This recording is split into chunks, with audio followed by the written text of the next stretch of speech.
Good morning, afternoon, and evening, everyone. Welcome to another session of Microsoft Zero to Hero community, and thank you all for joining us or watching us later from different parts of the world. My name is Puya, Microsoft Security MVP, MCT, and Community Leader in Microsoft Hero.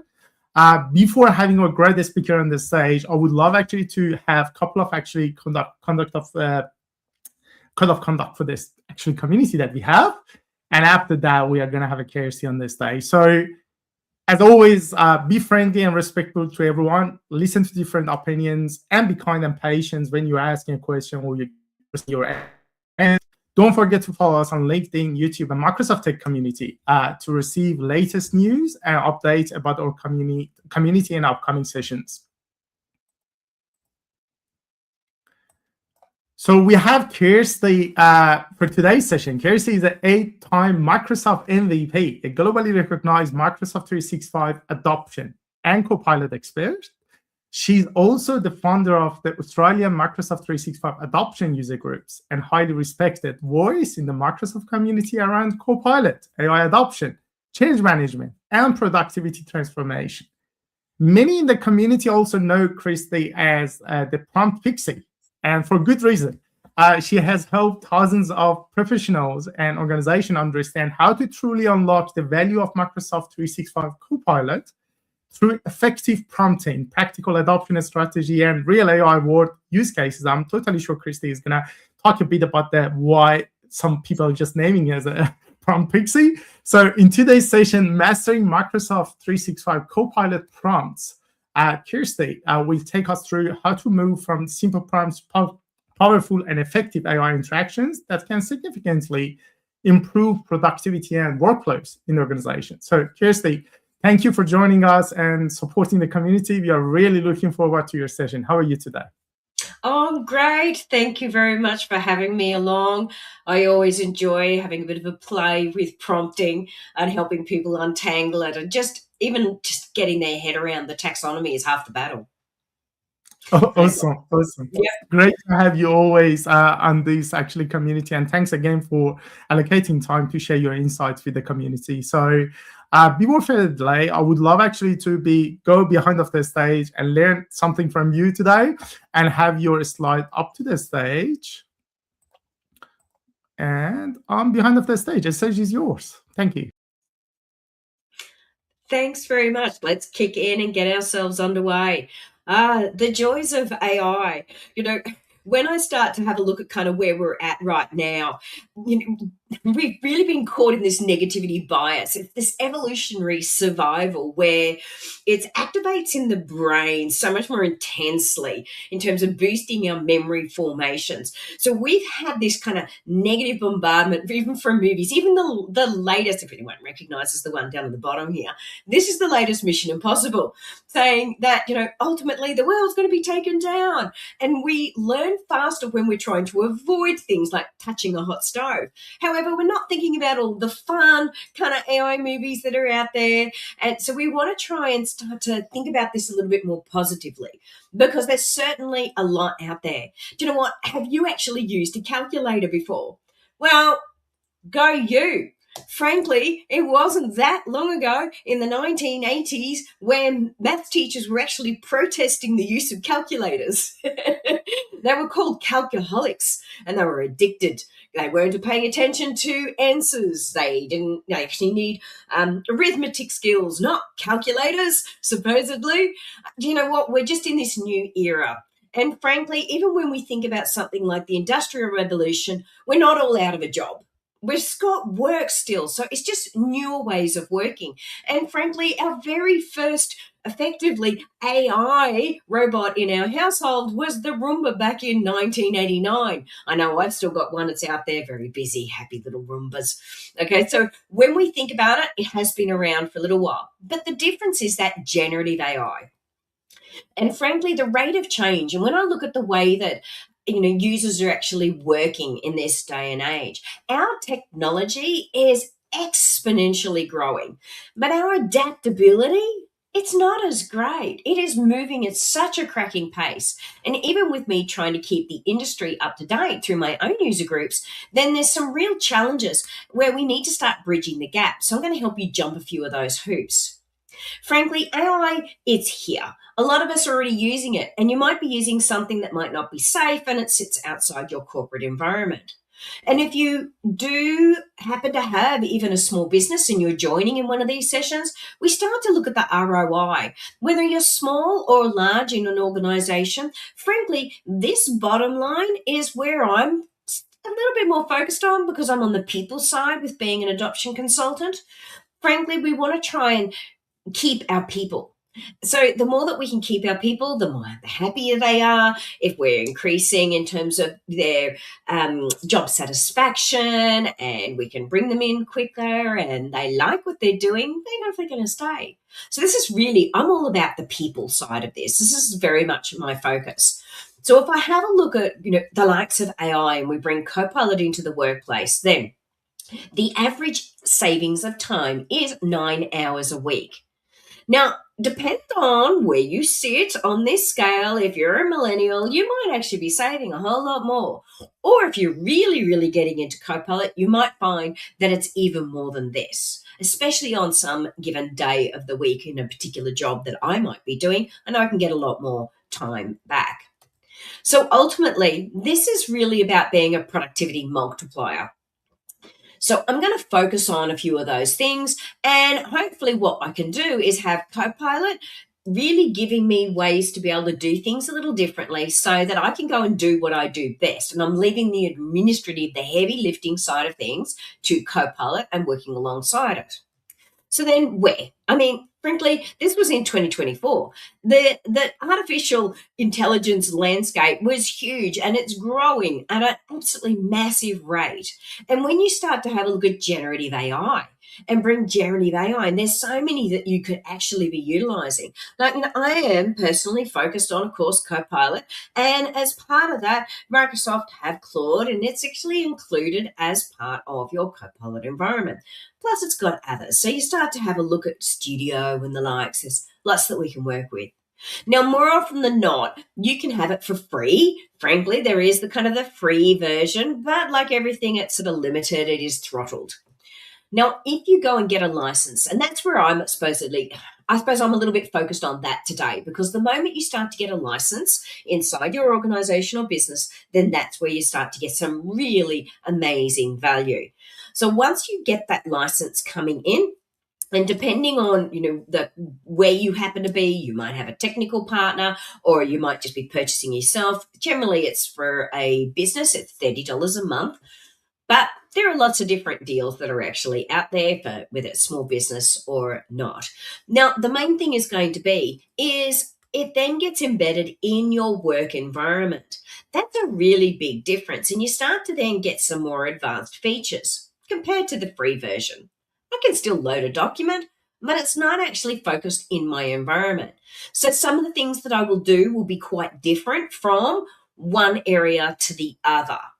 It's the do side of things. It gets in and finds your information for you. Now, there's also the agent side of it. Now, I'm not diving down into the agents as such today. I will touch on first-party agents, but I'm not going to dive right down into it as such. Now, where do I find Copilot? This is my infographic. You can kind of see the wheel that's like behind me here. So when I start to look at the various locations that I can get, you see, it's really right throughout the ecosystem, let alone if you're inside a business, you've got Viva Engage. There's lots of places that I can actually go physically into the app and start to use Copilot to work. Now, if it is this peachy kind of a color, then more often than not, it's in your personal environment. Okay, that's the personal side. Whereas the corporate, it's more in the gray sort of a look and feel. And you've got your free or your licensing side. And you can just go to m365copilot.com. So what's it doing? Now, it does lots of in and out and spending it. I'm not diving in. Feel free to go and watch the video. There's going to be this presentation. I'm happy to provide as links and give this out.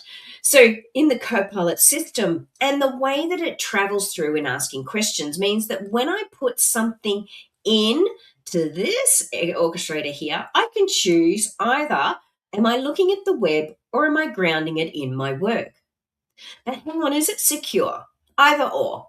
see this little green shield in the top right? It means that you are, fully secure. You've got your sensitivity labels. It abides by all of these sorts of things. So if you don't have permission to a file, then ultimately you don't actually then get to reason over it and work with it. But like all things, it needs to be ready. All your data, if you've got really old data, then it's probably a good idea to get it ready to go. So let's dive into the taxonomy, the art of the prompt. Okay, that's just a bit of where, why. Now, have you ever had a nailed it moment? I know I certainly have, and I continue to have them with AI. That nailed it moment where you put something in as a prompt wherever you happen to be doing it. So, whether it's here or in Copilot or it's in another product, and it didn't come out particularly well. Half the time it's because we're not necessarily understanding how to actually write a decent prompt. I'll work with AI. So generative AI, it's actually, and we've got to get out of the thinking when it comes to a search engine mindset. Because the search engine mindset is we put a couple of words in and then expect some amazing results. And we've been doing it for a really long time with File Explorer, with our files, or through searching online. We need to get into something that's a little bit more interactive, such as if I walked into a coffee shop and I say, I'd like a coffee. And if I went and just sat down, they would go, oh, she wants black coffee to stay. I'll put it in a pot. I don't know what she wants here. So I need to have this conversation, the back forward. And I can go one of two ways. One way is I can go, I'd like a coffee, and it can actually ask a question back. Or I'd like a coffee, what do you have? Okay. And I can start to go back forward in a conversation with the barista. That's generative AI, not that search engine mindset. It's the conversations that we tend to have. Or I could have walked up and asked for the perfect prompt. So I want maybe I wanted a cup of tea. I want a small English breakfast with milk and 1 sugar. I'd like it to go. Give all of the perfect prompt. And then they might go, and would you like a cookie with that? And I go, ooh. Now, the cookie is the things that you often will give you these little prompt helps to go, right, there's something a little extra there. So I want you to treat it a bit like it's an apprentice or an intern or a grad in your office. You wouldn't just walk up and go, create the presentation for tomorrow. And it goes, I don't know. So, well, the template's over there and it's for this meeting and for this person. And you give that intern a whole heap of information. So then what is a prompt? Ultimately, it's just instructions to tell it what you want, how you want it, and why it matters. So if I'm doing prompting and I'm doing it and I've got a license, I start to then be able to reason over content in my business. Well, what can I actually ask for if I'm asking for a prompt? A few things. There's lots of great data. That data is reasoned over and it's part of Microsoft Graph to be able to surface information. So if I'm inside my business and I'm actually wanting to find out about information on Outlook emails, I can. I do have to have the license, but I can start talking about my emails or people or tasks or are they available? I can ask all these amazing things because if Microsoft Graph reasons over it, you can ask it. So let's dive into then some of the taxonomy of the actual prompt and the things that you can ask. For example, there are so many fabulous things here. In this taxonomy, things like megaverbs, our sources, types of contents, our tones, our styles, the narratives and personas and boundaries, and then we've got things like conversational controls. Let's have a look at it. Let's dive down because when I'm building a prompt, I think about all these great things. Verbs and megaverbs. Well, Microsoft are going to give you a whole heap of different verbs to be able to help and support you. Ask, explain, create. But there are so many more. I particularly love paraphrase, for example. Paraphrase is a really good one. So many others. What are the actions and what is the purpose? So I've got to give it some intent. Then things like my sources. I can just say, can you look at my comms? Which means it's going to look at your emails, your chat, your meetings, your documents, your everything. I can just say, look at my comms. I don't even need to say all comms. Just look at my comms. Or I want to look at something very specific, then I'm going to go /. So So I go / and I can type in the name of the file and I can start to draw that in. So these are all ways to be able to work with. Models, theories, concepts. There are so many amazing theories that are actually out there. You can say, or maybe you're building based on a particular model. You could be doing a SWOT analysis for your business. It understands not only what a SWOT analysis is, but what good quality looks like. So ask for feedback. Am I on the right track when it comes to the SWOT analysis for my business? Is there anything that I should think about? Or I need to do a SWOT analysis and then feed in the information. Document types. There are so many amazing document types that are actually out there. In fact, if you've ever had a look in your Office templates, they're all the different types. Not only does it understand these types, if I say, help me to build out a project plan or a resume, for example, or I've got an itinerary coming up, so I'm off to Japan. It understands these, as well as even being able to bring in your own as comparisons, like a template, for example. We're just using that /. So it gets those templates and it can help build a good quality template. If you go, what does this look like? Is it meeting what a proposal should look like? Some of the output formats, there are so many. Apart from create a Word document or Excel or PowerPoint, it's generating images, it's quizzes, it's word clouds, for example, coding, maths, tables, markdown formatting, or even a social media. I've got a campaign for LinkedIn coming up on this particular promotion that I'm doing around a discount of training that I'm running, for example. And I want to have all these different features and functionality in. I can build them out. Markdown formatting is talking about things like bold and italics, creating columns, tables with columns, or these types of headers. Give me some checked and unchecked items, lists. It will understand. Tones and tonal combinations. Now, Copilot comes with the standard, which is usually formal, and so we've got that formal and professional. So it's not like me. I'm not particularly formal or professional. Well, I'm professional, but I'm not generally when I'm creating content. More often than not, and I can even ask it. I can say, what is my tone and style? You know me best. You're reasoning over information. So then I had it come back to me. Generally, you're enthusiastic, inspirational, inclusive, warm, and a little cheeky. It's like, yeah, that actually sounds a bit like me, sure. So using these, and Microsoft also give you drop-down lists of tones you might be changing to. So informal and direct. So pick and choose. There's so many. There's over 190 different types of tone. There's 4 dimensions of the tonal voice you could dive into. But on that tone, apart from that, it could even be things like when it comes to inclusive prompting, these sorts are very much in the people tones. They're very warm. It's a real shift when we get into connection, openness, and balance. We can have words coming in going, I want it to be welcoming and authentic. I want it to be inclusive. I want it to be. So when we start to get into these types of inclusive practices, you'll note that it really shifts your prompts around a lot. Then even with things like, say, I've not had a particularly good day.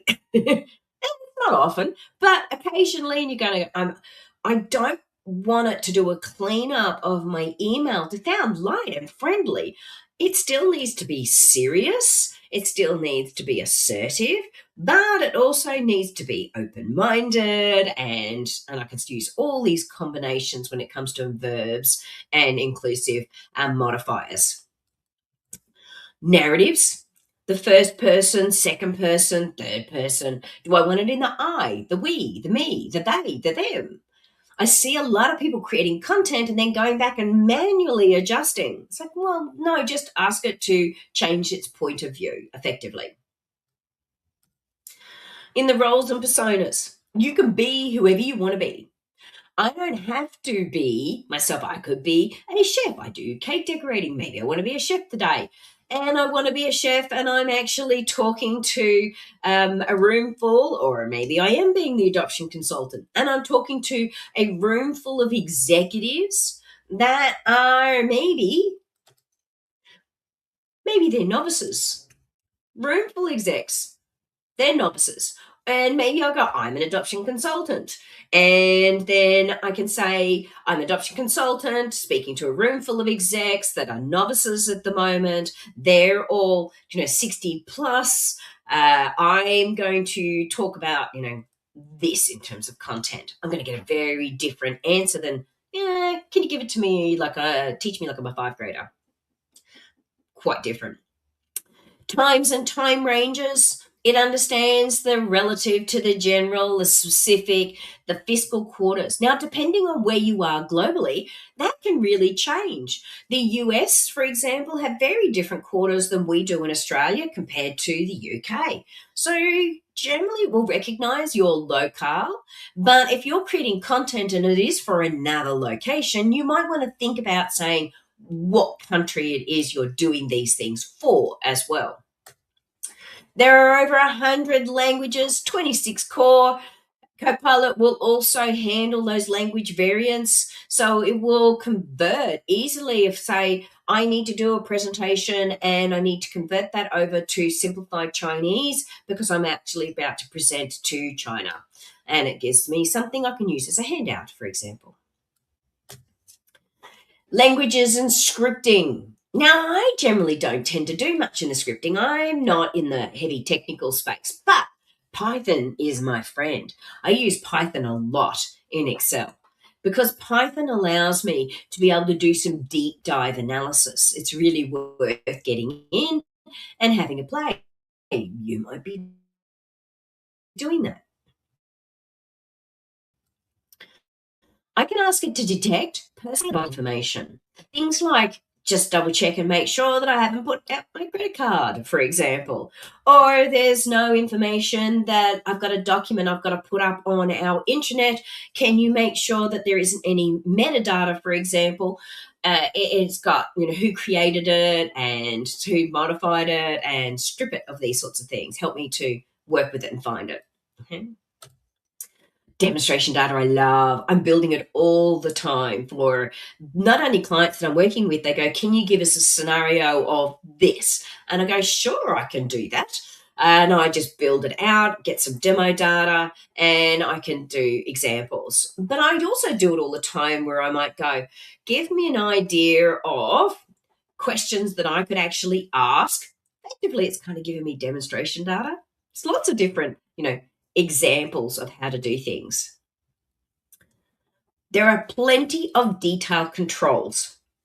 So, for example, if I wanted to create some limits, structural controls are things like a word count, and I do it all the time. Maybe I'm doing a tender up, or I'm submitting for a conference, for example, or I've just done my MVP renewal. So we've all just, as MVPs, just had to put that in, and we've only got like 1,000 characters, or maybe you've only got 200 characters or 200 words. So I go, can you limit this down? Because if I sat there and I had 800 characters and I've currently got 832 characters, which was one of my scenarios, do you know how hard it is? Sometimes I'm going through and pulling out the and the. There's much easier ways to do this. Or maybe I'm doing a talk and I need a time limit. I've got 5 minutes or 45 minutes like we have in this session. Character limits. You could also go, these are the topics to include or exclude when I'm doing my search in my environment, things that I want in scope or out of scope so it doesn't draw in old data. Any assumptions you want to make sure that it avoids, or even in the evidence controls. A lot of people will they kind of go, it hallucinates. And I go, well, have you asked it to focus on just purely facts only instead of making some stuff up? So grounded in facts. Could be, I want there to be no speculation at all. Can you give me an example of that? It's a bit like demonstration data. Can you give me an example? Cite the sources, please, or don't. Often I will go, please don't put any sources or clickable URL links in my table. because I go, because I want to try and copy that, and now I've got all the URLs there, and tell it to remove the URLs, the clickable URLs. Basic controls right through to meta controls. Things that I often will say are, can you ask me these questions one at a time? Because it often will go, blah, and hits me with all of this content. And I then will kind of struggle and go, which one will I work on first?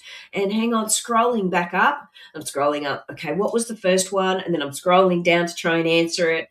It can be really tough. So I flip it and say, just ask them one at a time for me. And then maybe wait for my import occasionally, or at this point in my prompt, wait for some import so I can direct you which way to go.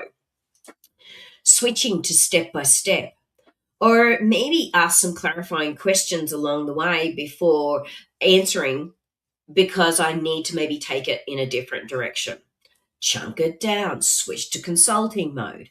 Can you give me some pros and cons of this? Summarize it in bullet points. I need some decision points along the way. These are all different kind of conversational controls to help you direct a conversation the way that you want to. So that gives you a bit of an idea of the taxonomies. Now, there is a lot of frameworks when it comes to prompting, and there's so much more in terms of, taxonomy, by the way, but this gives you a bit of a, starting point. Because all these things, if I start to think about it and I start to put those into my prompt, your prompt is going to be much bigger than that one sentence you might put in, the search engine mindset. So I start to get bigger and bigger prompts. And if I actually use the prompt coach inside Microsoft, you start to get all of this information kind of given back to you really easily. I'll show you. Now, there are a lot of different frameworks out there when it comes to prompt engineering. Plenty of them.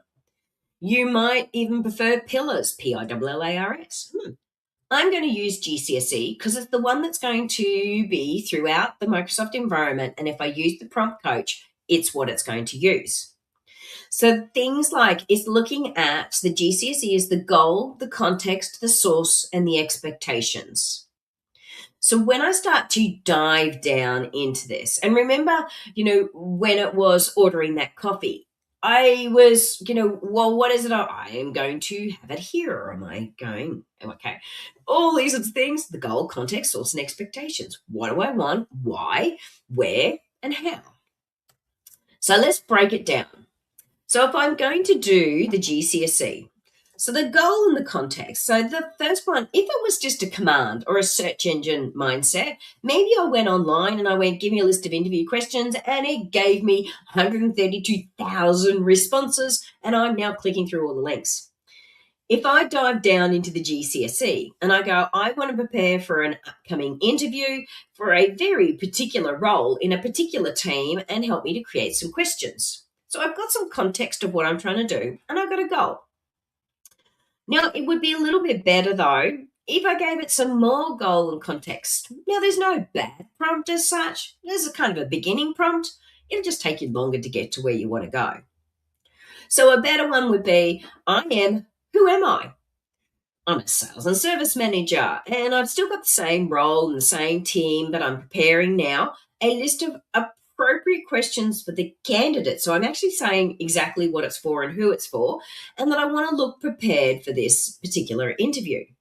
Now, I'm still only providing goal and context. There's a decent paragraph coming in now, but it's still only goal and context. Best practice would be something like, and what's your experience? Because as a sales and service manager, if I've got 5 months experience, that's very different than 20 years experience, because this getting prepared for the interview would look quite different as a response to help you out. Now, the other thing I've got in here this time is I've got source and I've got expectations, because ultimately I do have the resume of the individuals and I do have the position as well for this particular job. And so I can go, can you compare some comprehensive questions to determine the candidate's fit against the position? So now what it's doing is it's actually comparing, and it gives you an amazing response in terms of helping you be prepared based on that individual. Now, you might have some stock standard questions as well. So you might go and include this document / with all my standard questions too, to be able to ask. It will look at the skills gaps of the individual based on the job and the resume. And if you want to go even further, think about all the taxonomy I've just talked about. So if I went into really excellent, maybe you bring in one of the models or concepts, maybe using the STAR or the CAR-based model, which is behavioral-based questions. You can be very specific around that model or concept. And if you're not sure what model or concept there are for interviews, just ask. Go, and what kind of models could I use to be doing interview questions? What are the types? And it could list it all out. Give me examples of them. You could do that too. So some of the prompts, so say, for example, I've got one here. It's a performance review. And it was given to me by someone. I went, okay, like I like that. It's going to give me an okay response. It's a performance review. We're coming into June. It's a good one to kind of have right now. Half yearly is about to hit us. Now, it's go out, have a look at all my comms, and here's my strengths and weaknesses, and I want to do OKRs, for example. Now, if I take this prompt and I go put it into the prompt coach, and I'll show you how to do that in just a sec, different prompting. So this is what it spits back at me. Now I get something that's a whole lot bigger. And everyone goes, whoa, geez, that's not one sentence anymore. No, it's not. Prompts are not necessarily simple in some of its structure. The more you think and the more you give it some boundaries around it. So you see here, I've got my goal, context, source. However, it's got, I want comparative, not just, I'm not polite. I don't want it polite. I want it honest and insightful, because it might be going, you're amazing. It's like, well, I might be, yes, but I also might have had some real challenges in the last year. So let's be grounded in reality here. You know, if there's been some frustrations, and maybe your boss has not been particularly happy this year with you, cross fingers, that's not happening to anyone, but it can happen, okay? So they're the sorts of things that we start to think about. So if I get in and I'm doing my prompting, and when I put a prompt in, it's really, really important that when you type your prompt in, you go back, you actually review the results. Then the way that we slow down, ultimately, we slow down because we're reviewing it and we're critiquing it. Then we can refine it and come back again. So I do this with not only just the prompt itself and building out the prompt, but I also do it with the results from the prompt to make sure that I'm on the right path. And I'll test it and go back and forward between the two. So let's go have a little bit of a play with Copilot, because I want to get in and do a little bit around some personalization. So I'm just going to bring it for me. So, of course, it logged me back out. Why didn't it? Let's go. Let's try again.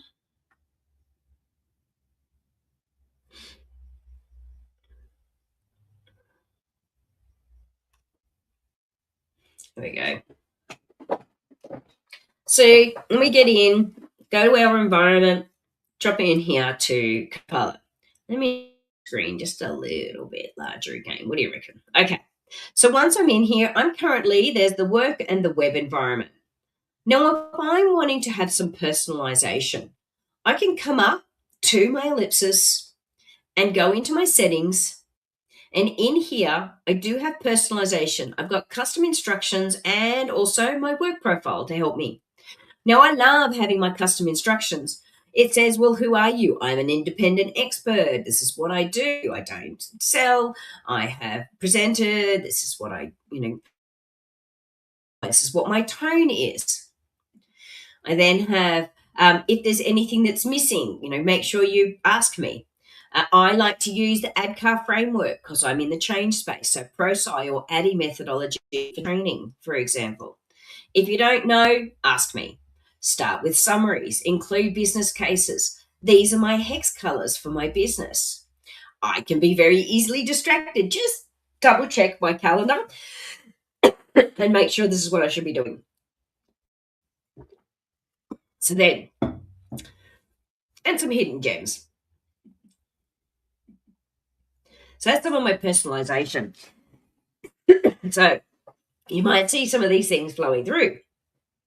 Now, that'll be why. My apologies, hang on.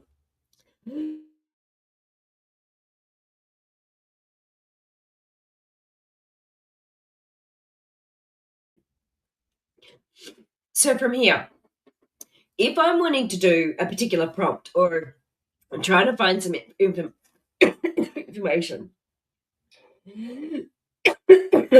please, swallowed wrong. Okay. If I do a backslash, it starts to look at, sorry, my forward slash, it starts to look at content, people, meetings, files. That's internal.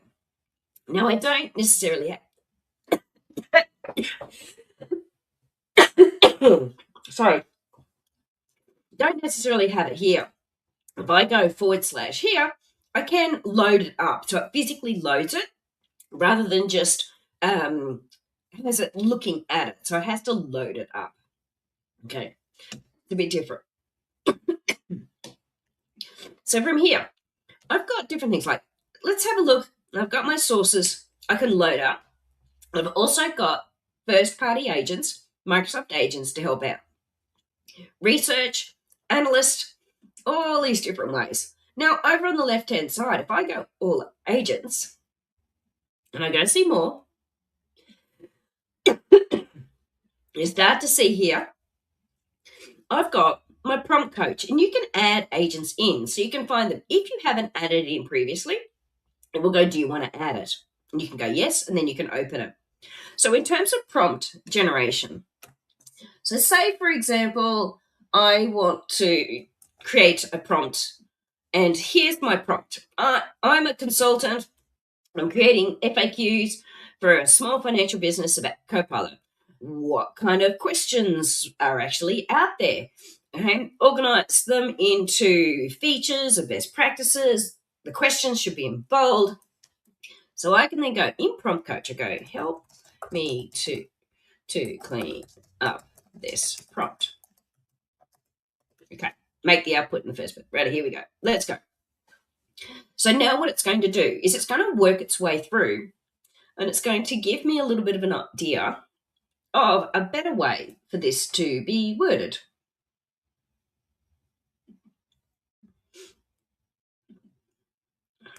So here he goes. Improve prompt.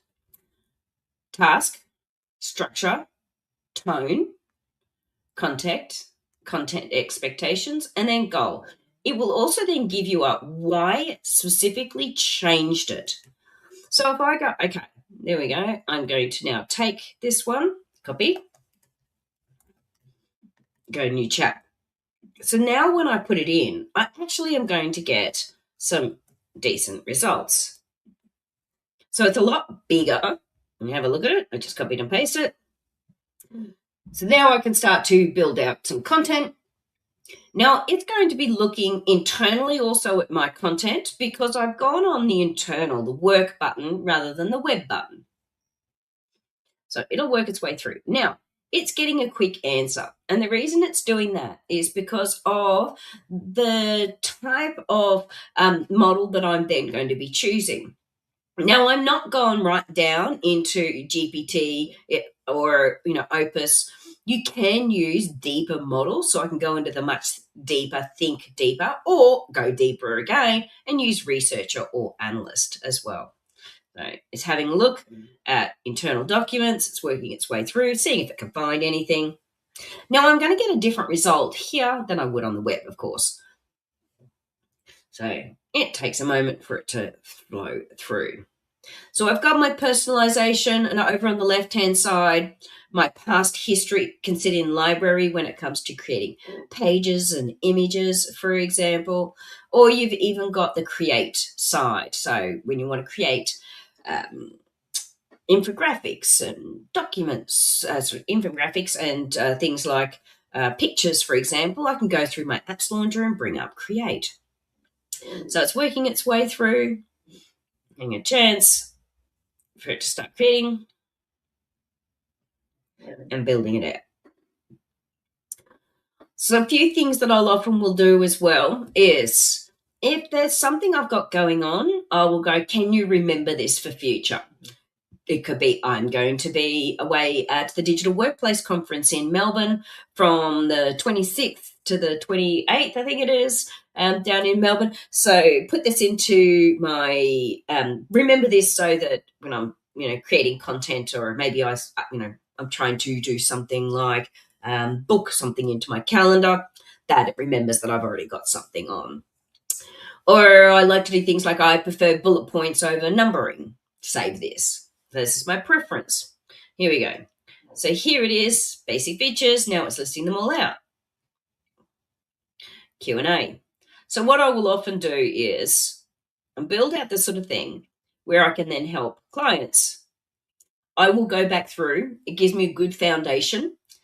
And then I will have a look, see if it's got everything that I want to include, and then I might extend on this a little bit more. There we go.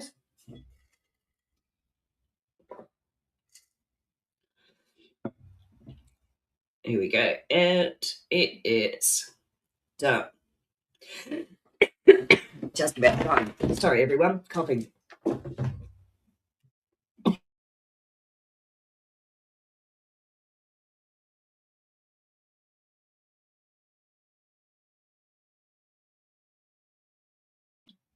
There we go. So now it's done. And you'll see hidden gem of the week. That's because of what? Now it says I can turn this into a printable page, or I can just go edit in pages.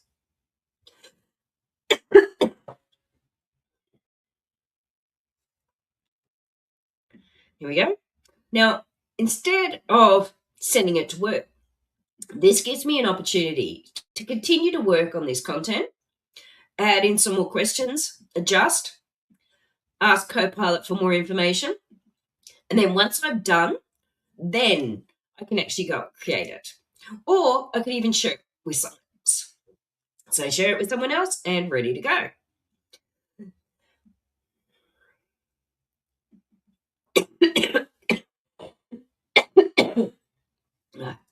Okay, so a couple of things to close out. One, we can't be overly reliant. We need to go back through, we need to double check, because over-reliance leads to complacency. Yes, it can actually fabricate things, so always go through, read it. Make sure that you use your tones and combinations and things like that. Otherwise, what we've got is a real, everything kind of is conforming. It's very sort of just professional, formal, blah. Where's you? Where's you in the content that you're creating? And frankly, yes, it's going to do things so much faster, but we need to slow down so that we can actually speed up. Not only that, but a lot of times we're doing these things solo, and it will go so much faster for you. Like you will speed up. However, where it's great is if we slow down and maybe include someone else, and maybe get someone else to actually read and make sure that you're on track. So these are the ways that we can kind of slow down a little and still be using some of those critical thinking skills. Because ultimately, AI is really good at some things, but we're also really good at an awful lot. We've got to use our judgment, and we're great when it comes to creativity. So our critical thinking skills are really important, strategic skills as part of this, because ultimately it's the two of us together that actually make the magic. So if you start to have a look at the skills that you might actually need to dive down into this a little bit more, there are the core ones here, things like those critical we talked about, the creativity, emotional intelligence, adaptability, decision-making, and our communication skills, and verbal communication skills are going to be even more important. So I ask that you go out there, go be curious, and ultimately have a bit of fun, because really the true power of this actually lies with you. Up to you which way you want to go. And if you actually reach out to me, then I'm happy to help you with a half day, full day, or a workshop or training to be able to support you. You can email me at kirsty@onpointsolutions.com.au, and I could also help to provide a copy of the presentation if need through that as well. So I am the Prompt Pixie signing out. My hair is actually back today. I'm not let's looking at that curl, so you're all a bit back today. And if you want to connect with me further, there's some more of my information for you. Thank you so much for joining the session, and my apologies with the coughing. Just it's always the way.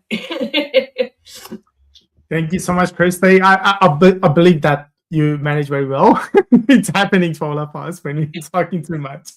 So thank you again for sharing. I'm probably just a couple of questions based on your experience in the market and industry that you're seeing. So what are the biggest mistakes that you've seen the organization make when they're introducing Microsoft 365 Copilot to the users, especially from the lens of the adoption lens perspective? Mm-hmm. What's the biggest thing? Oh, they're doing training as a tick exercise. They'll do a 30-minute or just a 1 hour really fast, and on just the GCSE and throwing a few prompts into the various places, and then that's it. So we're finding then it's not actually being utilized because it's not grounded in their real work. It's not understood the scenarios of how they could do it. They don't understand the taxonomy of the things that I went through because they just don't know what they can actually ask. So they tend to avoid it. They're coming from one, can be a place of fear, which is where we started from. And two, they can also feel like they're cheating. So it depends on the business and that senior leadership supporting, utilizing AI inside businesses because it's just so important. Oh, very great point. And I'm assuming when you were talking actually about the different, that approach of the goal and all of those things that you mentioned, context, prompt in itself, and what's the expectation from that prompt that you're sending, of course, is very important when it comes to different personas in the business and how you're using the Copilot. But those strategies that you mentioned, I'm assuming is not just going to be applicable to the Copilot and any type of Gen AI solutions. Yeah, any Gen AI. And this is the thing. So when I dive into the taxonomy, people often just aren't going far enough. So they go, oh, I didn't do what I wanted to do. It's like, well, hang on a second, show me what you did. And then I challenge them on it, and I kind of go, oh. So once I start to go, hang on, you need to go a whole lot further. And think outside the box. For example, I had one lady recently go, I love it. It does some recipes for me. And then I'll go and do some grocery shopping. And I went, no, go a little further. Not just a recipe. Think about it. I said, do you have children? Oh, yeah. I said, so you're cooking for kids? Yes.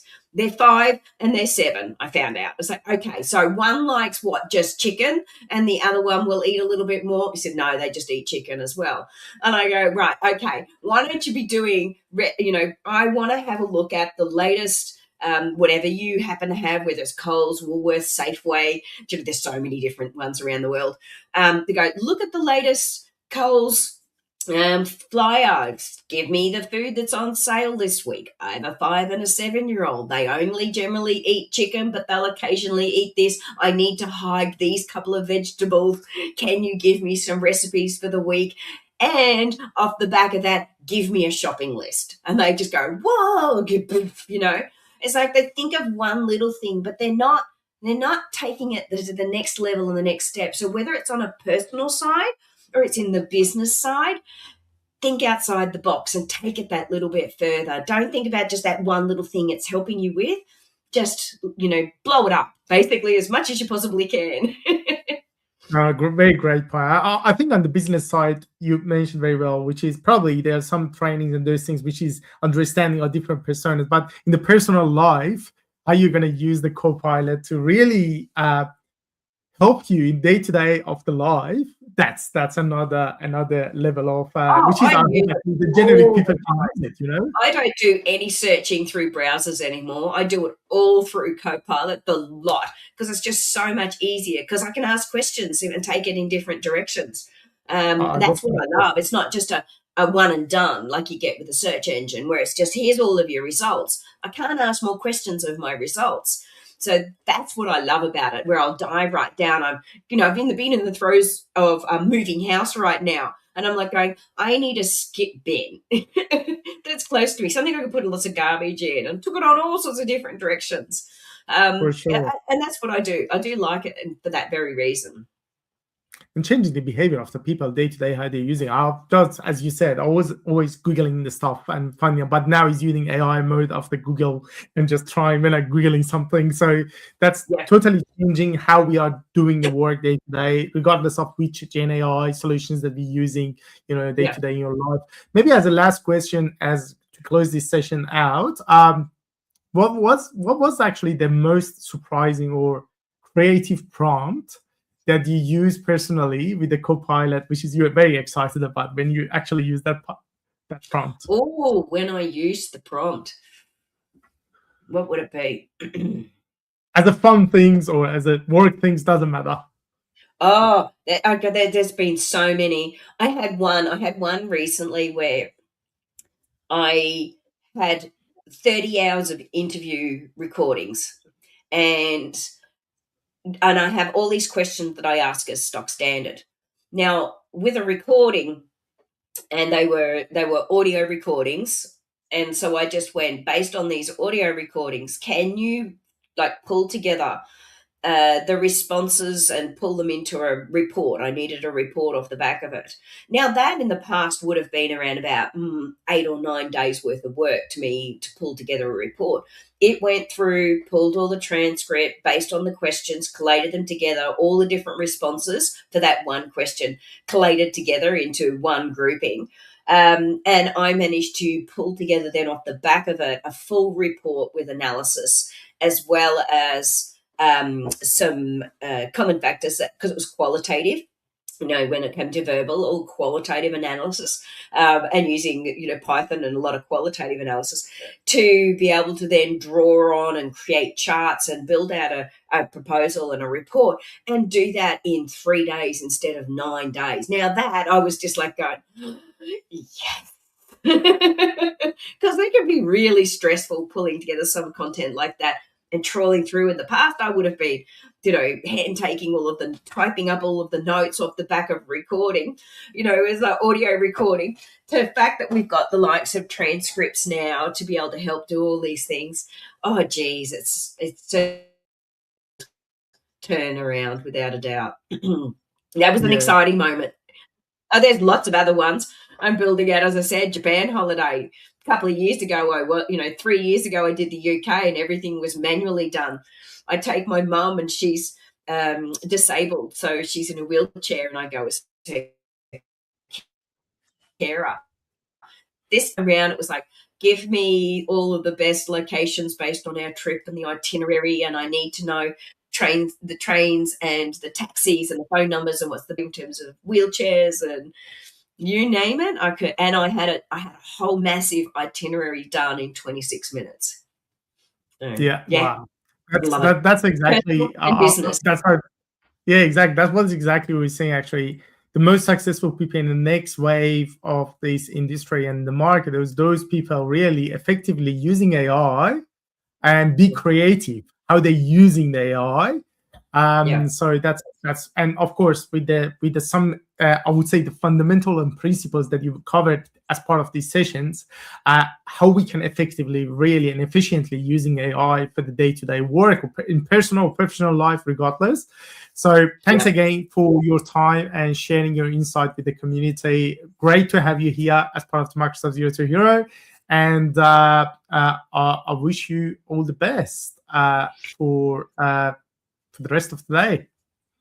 Thank you. Appreciate you having me. I was just putting it up on the screen. I even got it to put it in Japanese for me so that when I got in a taxi, I could just hand it to the taxi driver.